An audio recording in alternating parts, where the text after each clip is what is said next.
Ingat nggak Mas Prapto zaman dulu naik bis diturunin karena kurang dipindahin ke bis yang lain. Iya, betul. Kan supirnya bilang wah ini nggak ngejar nih. Kalau saya bawa segini sampai ujung nggak ngejar. Lebih baik saya baik lagi. Terus Anda dipindah. Udah nggak ada lagi cerita itu. Dia harus muter 100 kilo mau berapapun penumpangnya karena dibayar per kilometer. Sehingga dia mengerjakan sesuatu yang rasional. Rasional. Sesuai kepentingan publik. Inilah yang namanya desain institusi yang benar tuh. Bagaimana seseorang mengejar kepentingan dirinya dengan cara memberikan manfaat pada publik. Itu. Dia rasional. Dia mengejar kepentingan dirinya. Kepentingan dia apa? 100 km dapat. Begitu 100 km dapat, maka dia akan dapat pendapatan.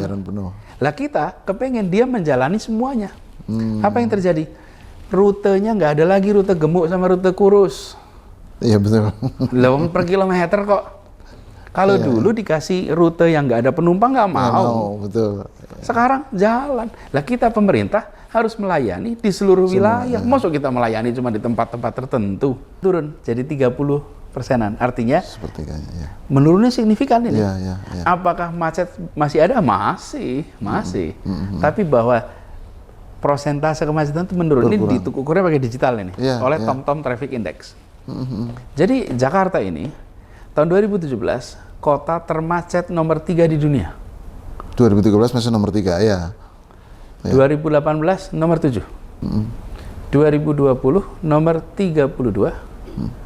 2021 kita nomor 46. Tapi juga saya ingin garis bawahi bahwa transportasi umum itu bukan untuk menggantikan kemacetan. Transportasi umum itu untuk satu, biaya lebih murah daripada kendaraan pribadi. Kedua, predictable. Terus yang ketiga, kenyamanan. Di kendaraan umum bisa sambil kerja, bisa sambil baca, bisa sambil itu. Penduduk Jakarta yang sempat hijrah keluar Jakarta karena beli rumahnya nggak bisa di sini, kos di sini. Pas beli rumah nggak sanggup beli Jakarta, belinya di tempat-tempat jauh tuh, 35 km, 40 km di Jakarta. Terus tiap hari 1,5 jam berangkat, 1,5 jam pulang. Nanti begitu ini jalan, mereka akan kembali masuk Jakarta. Dan tidak perlu lagi kendaraan pribadi. Maka kota ini penduduknya tinggal di high rise, mobilitasnya kendaraan umum, konsekuensinya kotanya lebih sehat, polusinya lebih rendah, warganya pun mobilitasnya menggunakan fasilitas bersama.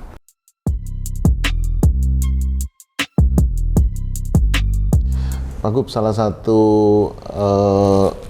perubahan yang banyak dirasakan di Jakarta ini kan transportasi. Nah, bagaimana Mas Anies ini membuat perubahan terutama dalam penataan transportasi di Jakarta? Karena kan ini yang sangat dirasakan oleh warga Jakarta lah. Kalau dulu kan ya itu isu apa permajaan kendaraan segala macam itu kan. Ini kameranya mana ini ya? Oke. Mas, enggak apa, live aja nggak usah diedit ini. Saya pakai ini ya, pakai slide ya. Jadi Anda bisa lihat ya. Saya kalau enggak ada bisa lihat, saya biasa rapat selalu punya ini, Mas.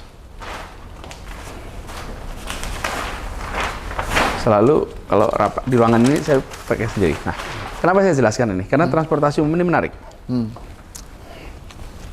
Kita punya operator kendaraan umum banyak sekali. Oke, ini udah jalan. Ada yang perorangan, ada yang tahun. Perusahaan, ada yang koperasi.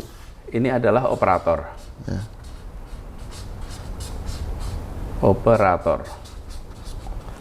Kemudian ada namanya warga. Ini adalah penumpang.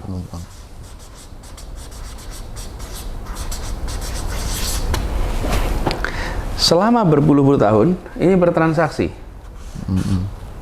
Penumpang membayar, mereka memberikan jasa.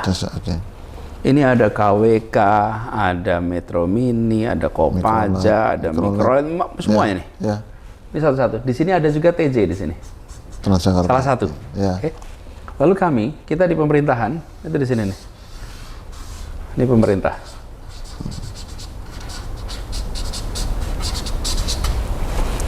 Nah ini transaksi. Apa yang terjadi? Kami memberikan aturan Kami menetapkan SPM, standar pelayanan minimal. Kami mengawasi, itu yang kami kerjakan. Tapi transaksinya antara mereka. Ini untuk bisa hidup perlu penumpang banyak dan perlu biaya ditutup. Ya, operasional. Oke, tapi mereka nggak bisa naikin tinggi-tinggi, dilarang oleh pemerintah. Oke. Di sisi lain, kalau sampai ini ditinggikan, penumpang nggak berbayar. Jadi untuk ini bisa beroperasi dengan baik, penumpang harus bayar lebih tinggi. Kalau lebih tinggi, penumpang nggak naik. Akhirnya berubah. Ini lingkaran setan nih masalah di sini. Harus ada jalan keluar. Apa yang terjadi di sini? Rem nggak pernah diganti, koplingnya blong, mobilnya nggak pernah diganti, perawatannya buruk, namun nggak ada biaya. Nah ini yang dipotong, ini dihilangkan, nggak lagi dipakai. Dah mereka nggak usah transaksi. Oke, sekarang mereka kami undang kerja dengan kita. Lalu saya panggil nih mereka di bulan Februari 2018 kira-kira. Itu Mas, pas lagi bulan Februari 2018 itu mungkin pertemuan paling panas yang pernah saya ikuti dengan operator-operator. Karena operator-operator itu bilang, Anda ini ya, pemerintah ini, itu nggak adil. Kami operator, sementara Anda itu operator dan regulator. Anda punya Transjakarta. Dan Anda bikin regulasi, ini untung terus nih.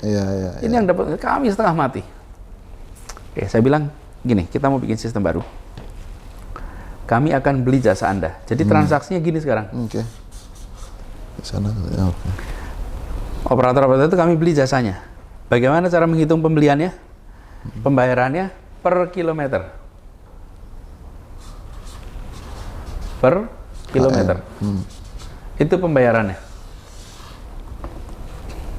Lalu kita tetapkan berapa per kilometernya. Untuk mikro berapa, untuk medium berapa, medium big berapa, big berapa. Rapatnya untuk menentukan ini 77 kali. Oke. Baru ketemu. Paling lama dong. Wih, panjang betul. Untuk ketemu kesepakatan harga. Kenapa? Kita ingin mereka itu beroperasi dengan benar. Mobilnya baik, perawatannya baik, kemudian orang yang bekerja di situ, supirnya juga pendapatannya. Lalu mereka kan juga perlu sejahtera. Supirnya perlu baik. Jadi dihitung biaya yang sesungguhnya. Dah. Dari situ kemudian diterjemahkan dalam bentuk operasi. Nah mereka diminta untuk menjalankan keliling Jakarta dengan rute yang ditetapkan 100 km per hari. Plus minus 10 kilo. Itu yang mereka harus kerjakan. Dengan mereka dibayar per kilometer, satu, nggak ngetem. Nggak perlu ngetem, mereka nggak dibayar per penumpang. Ada penumpang 5 atau 10 bayarnya sama. Yang kedua, nggak balapan lagi, karena mereka nggak kejar-kejaran penumpang. Jadi itu tulisan sesama bis kota dilarang saling mendahului, hapus sudah. Ada gunanya itu. Itu ketika ketika mereka pendapatnya berdasarkan penumpang. Yang ketiga, supir dibayarnya per bulan. Dia tenang nyetir itu. Nggak usah ngejar-ngejar, dan nggak usah nurunin penumpang. Ingat nggak Mas Prapto zaman dulu naik bis diturunin karena kurang, dipindahin ke bis yang lain. Iya. Kan supirnya bilang, wah ini nggak ngejar nih. Kalau saya bawa segini sampai ujung nggak ngejar, lebih baik saya balik lagi. Terus Anda dipindah. Udah nggak ada lagi cerita itu. Dia harus muter 100 kilo, mau berapapun penumpangnya, karena dibayar per kilometer. Sehingga dia mengerjakan sesuatu yang rasional. Rasional. Sesuai kepentingan publik. Inilah yang namanya desain institusi yang benar tuh. Bagaimana seseorang mengejar kepentingan dirinya dengan cara memberikan manfaat pada publik. Itu. Dia rasional. Dia mengejar kepentingan dirinya. Kepentingan dia apa? 100 km dapat. Begitu 100 km dapat, maka dia akan dapat pendapatan. Lah kita kepengen dia menjalani semuanya. Apa yang terjadi? Rutenya nggak ada lagi rute gemuk sama rute kurus. Iya betul. Lewat per kilometer kok. Kalau dulu dikasih rute yang nggak ada penumpang nggak mau. Betul. Sekarang jalan. Lah kita pemerintah harus melayani di seluruh wilayah. Maksud kita melayani cuma di tempat-tempat tertentu. Apa yang terjadi dengan ini? Coverage transportasi umum naik.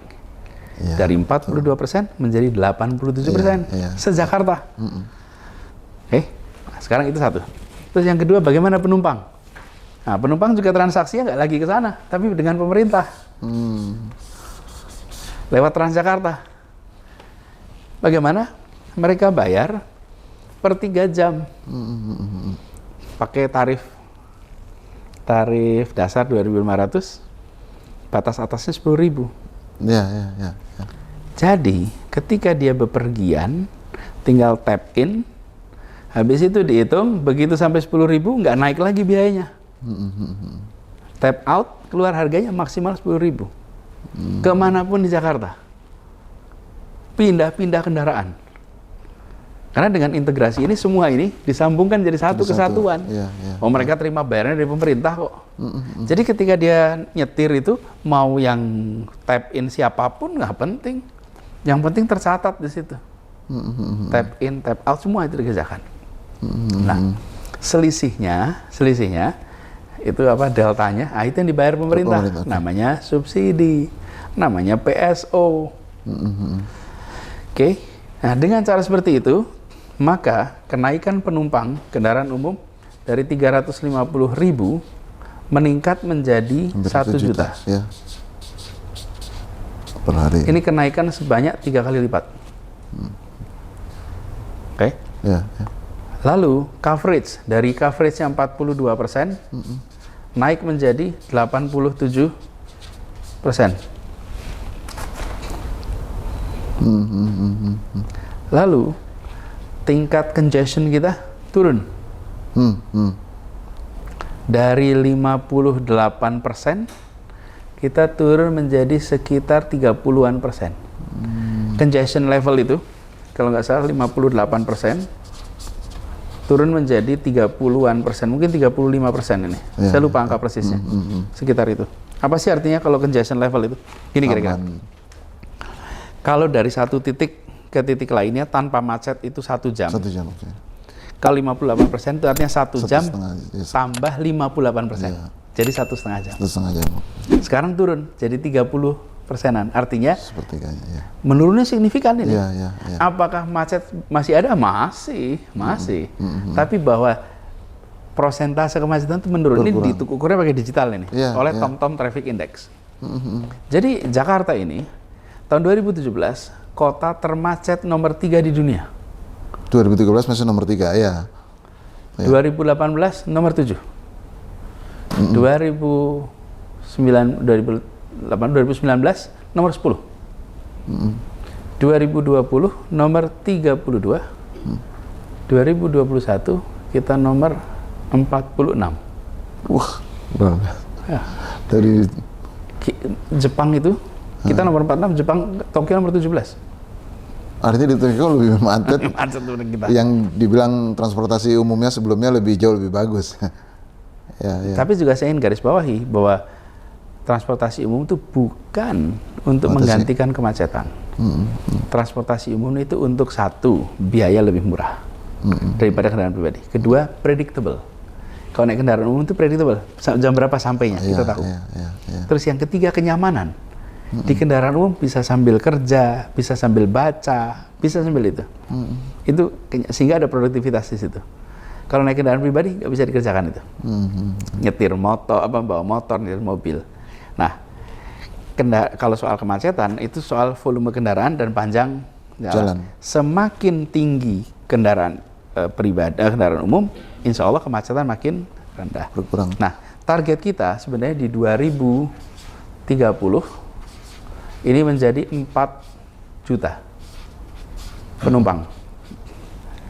Tapi Mas, dengan sekarang saja udah 1 juta, rasanya nggak perlu nunggu 2030.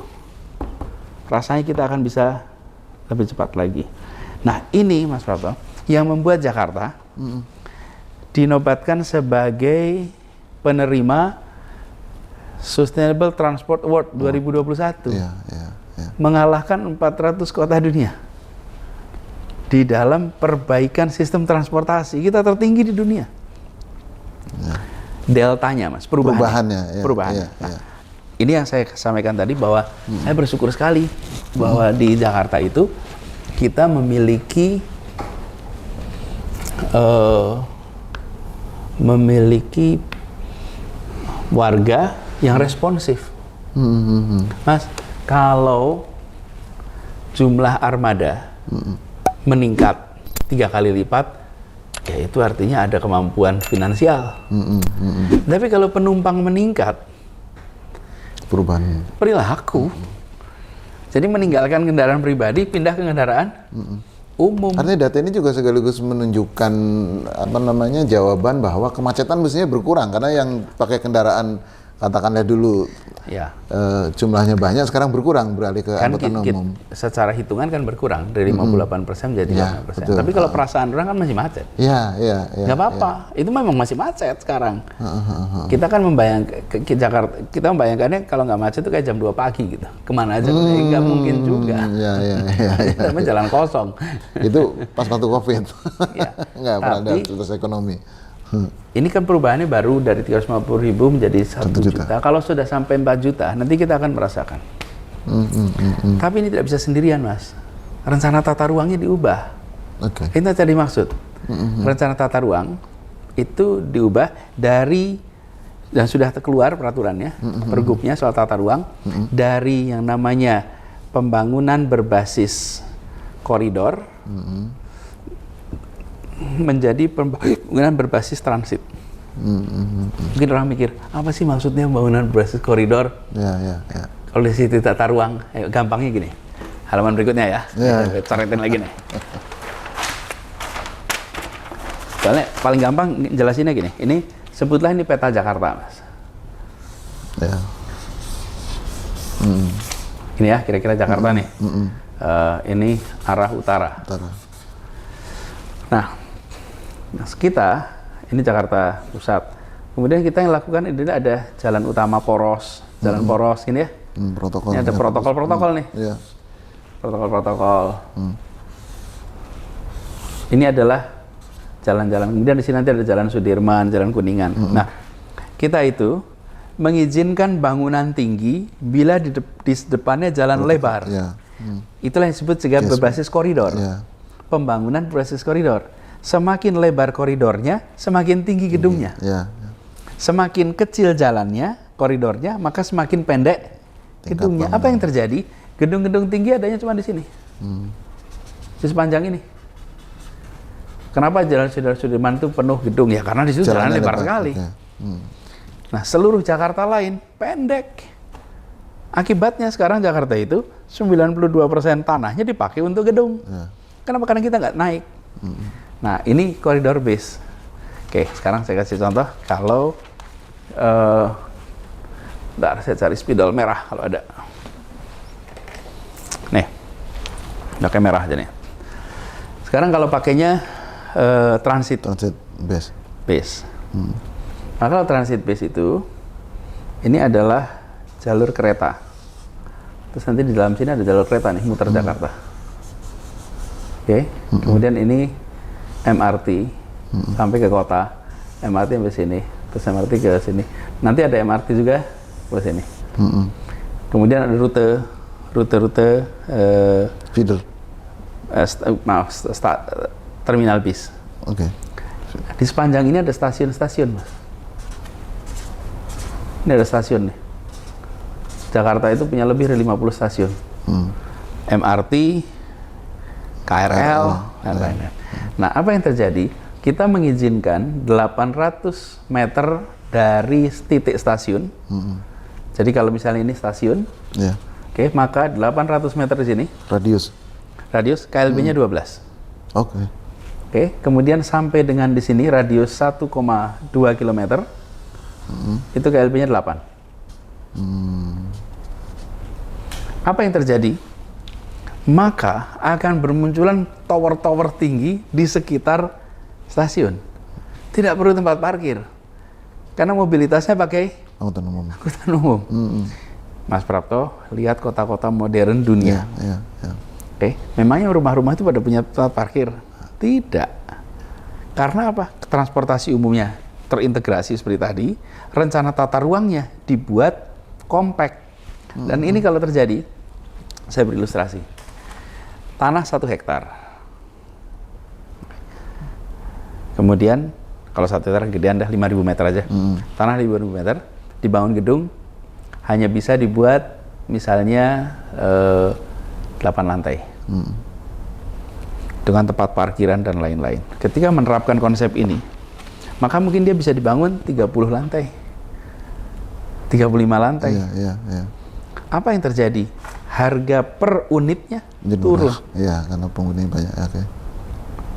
Karena kemudian di ukuran tanah yang sama bisa dibangun lebih banyak. Unit.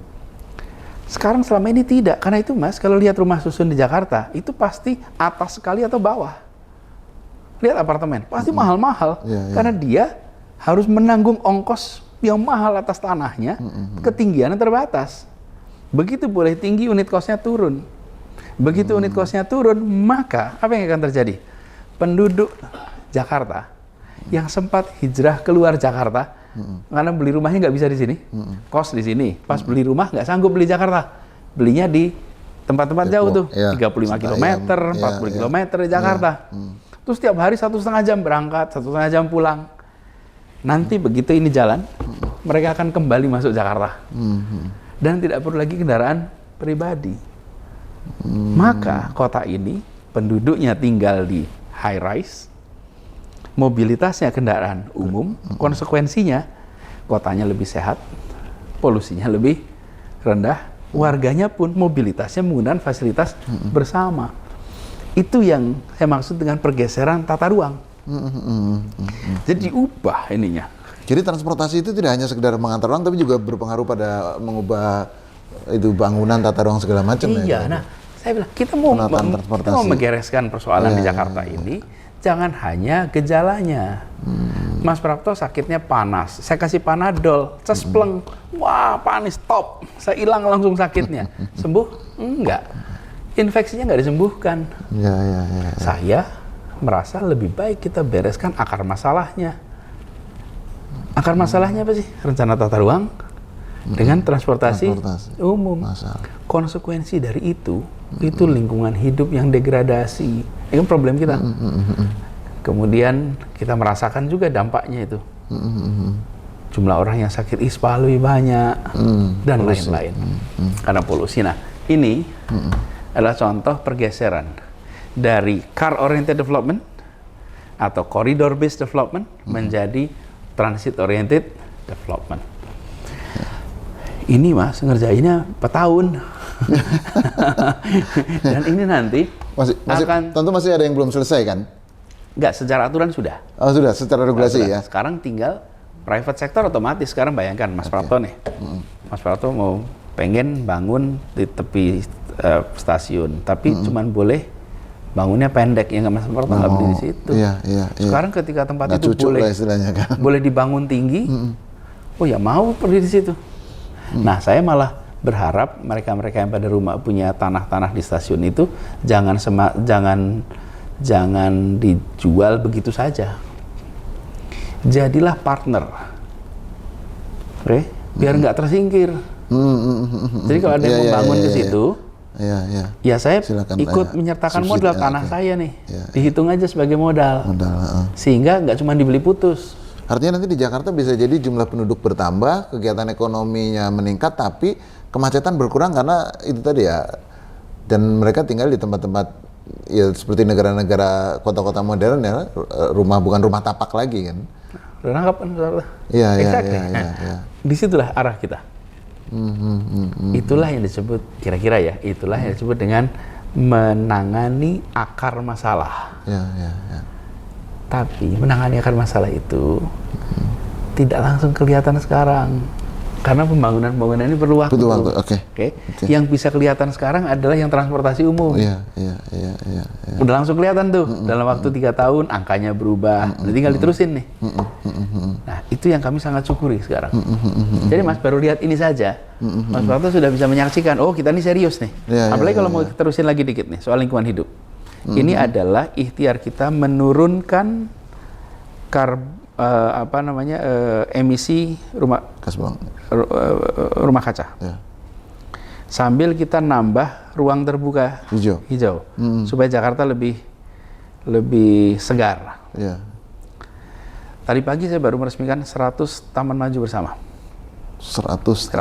Kita sudah membangun, merenov, seperti misalnya Taman Tebet. Taman Tebet itu kan sudah ada dari dulu. Jadi kita nggak bisa bilang kita membangun. Walaupun kalau Mas Prapto datang ke sana itu renovnya total. Nah, renov total itu di mana-mana, Mas. Bukan hanya di Tebet. Renov total kita tuh ada 440 lebih taman se-Jakarta. Dan sekarang taman-taman di Jakarta itu ada tiap 800 meter. Radius 800 ada taman. 91% begitu. Ya. Apa sih yang tujuan lebih jauhnya? Kami ingin Jakarta itu menjadi rumah bagi manusia, bagi satwa, dan bagi tanaman. Jangan buat manusia saja. Oke. Apa yang kita ingin kembalikan? Burung. Jadi kebijakan pemerintah itu tidak hanya diorientasikan pada manusianya, tapi juga makhluk hidup lainnya. Seluruh makhluk. Memangnya penduduknya Nusantara itu hanya manusia? Loh, ada hewan, ada tanaman, itulah kita. Lagi tadi ketika dibilang rahmatan lil alamin, ya semuanya, jangan hanya ke manusia saja. Nah, itulah kemudian kenapa kok kita bangun taman-taman di mana-mana? Supaya burung kembali masuk Jakarta. Apa sih syarat burung masuk Jakarta, Mas? Jarak terbang. Jarak terbang. Kalau satu taman dengan teman lainnya itu jaraknya dekat, maka burung akan masuk dan transit. Dia nggak akan masuk ke tengah kota, Mas. Kalau untuk sampai ke tengah kota itu, dia nggak bisa nyandak ke sana. Sama lah, Mas kalau mau terbang pakai pesawat itu, mau dari sini terbang ke Eropa. Lah masa mau sekali terbang take off dari Jakarta terus mendarat di London, ya di tengah jalan nggak bisa bensin. Harus transit, refuel. Burung ya sama. Burung itu membutuhkan jarak tempuh. Begitu taman di mana-mana, maka burung akan punya habitat baru di situ. Lalu mereka akan hidup di kota kita lagi. Jadi ini nanti bertahap nih. Insya Allah kalau diteruskan. Di Kota Tua sudah banyak burung merpati. Saya udah waktu lalu sepedaan ke sana. Sudah banyak, ya kayak seperti di luar negeri itu. Jadi orang kasih makan apa segala macam itu. Bilang, ya seperti di Jakarta gitu, Mas. Jangan kayak di luar negeri. Saya berapa kali bilang, Pak Anies, wah saya jalan-jalan di trotoar rasanya kayak di luar negeri. Bukan. Itu di Jakarta. Seperti di Jakarta gitu. Kan itulah wajah baru Jakarta. Nah, Mas Anies ini kan 16 Oktober tinggal berapa hari lagi. Nah, mungkin setelah 16 Oktober kira-kira aktivitas Mas Anies akan apa nih? Istirahat dulu. Kemudian habis itu bersiap lagi. Untuk tugas-tugas baru. Nah, ada nggak utang dalam tanda petik kepada keluarga yang akan dituntaskan? Ini untuk warga Jakarta kan bisa dibilang 5 tahun ini sudah dituntaskan lah. Untuk keluarga itu ada nggak yang kira-kira nanti akan dibayar lunas juga? Iya, sebenarnya selama ini juga saya dengan keluarga itu lumayan lah waktu kita atur. Tapi saya ingin mungkin di hari-hari sesudah selesai ini bisa lebih punya waktu, terutama di sore hari. Sore hari, malam hari maghrib bisa bersama dengan anak-anak. Kan saya ini jarang maghriban di rumah. Kalau di rumah tuh subuhan, Mas. Tapi kalau maghriban jarang di rumah. Nah, mudah-mudahan ada kesempatan untuk bisa maghriban di rumah. Ada nggak harapan Anies untuk keluarga yang kira-kira belum terwujud dan mudah-mudahan setelah ini bisa terwujud juga?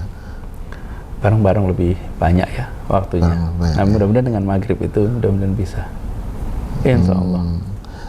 Mas Anies juga dalam beberapa kesempatan kan sekarang udah ada mantu, sering diajak mantu untuk ikut aktivitas. Apakah juga mulai diperkenalkan dengan dunia? Enggak sih, ya itu gini aja. Kalau kebetulan saya itu sampel di rumah ini, kalau ada anak-anak yang lagi sedang hari itu tidak ada aktivitas, yuk ikut, yuk lihat. Yuk ikut, yuk lihat. Cuman selama ini kan mereka juga sekolah, mereka ada aktivitas gitu. Kemudian Sabtu Minggu dulu, Mas, ketika mereka masih kecil lebih sering ikut saya. Karena tuh masih kecil itu malah justru tidak ada aktivitas kalau Sabtu Minggu. Sesudah pada SMP, SMA malah penuh aktivitas. Ekstrakurikuler, ada yang sepak bola, ada yang basket, ada yang social science. Sehingga tidak selonggar. Kalau dulu, saya, Mas, setiap kali pergi keluar kota, ketika dulu saya bertugas di Kemdikbud, kan pergi keluar kota, saya hampir selalu ajak anak-anak. Dan saya permisi sama gurunya. Bolos anaknya. Bukan bolos, tapi izin. Karena buat anak itu, pengalaman perjalanan itu lebih bernilai.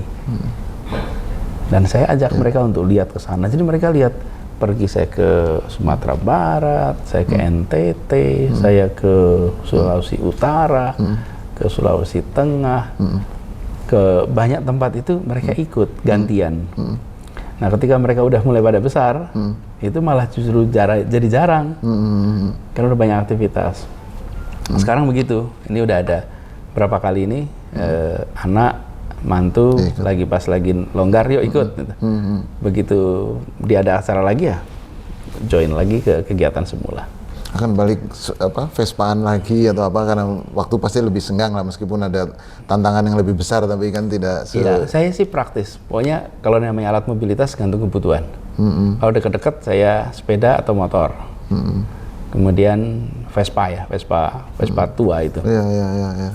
Mudah-mudahan saya punya waktu untuk main Vespa lagi.